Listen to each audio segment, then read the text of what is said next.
কিনছি কিনছি, হাটের সপ্তাহে তাজা গরুটাই কিনছি। তোমার কি খবর? গরু কিনবা কবে?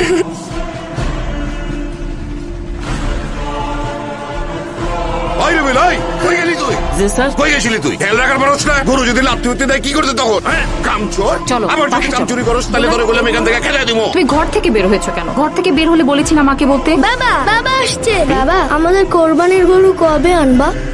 জারিফ যাও। আচ্ছা, আমরা কি এবার কারোর সাথে কোরবানি দিতে পারি না? তুমি তো সবই জানো।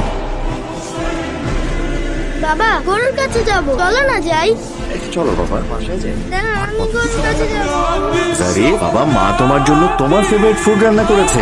আজ আমরা খাবো আর অনেক মজা করব। আসো বাবা। চাচা, ঈদ মোবারক। ওই ঈদ মোবারক। কি মিয়া, কোরবানি দিবা না? চাচা, এবার কুরবানি। আরে আমার কোরবানি কি তুমি কোরবানি না? এই মেয়ে, জিন্দিগিতে হুনছো কোনো সময় যে আত্মীয় স্বজন পাড়া প্রতিবেশী যারা কোরবানি হয়? হ্যাঁ, আহো মেয়ে আহো। কই আমার নাতি কই?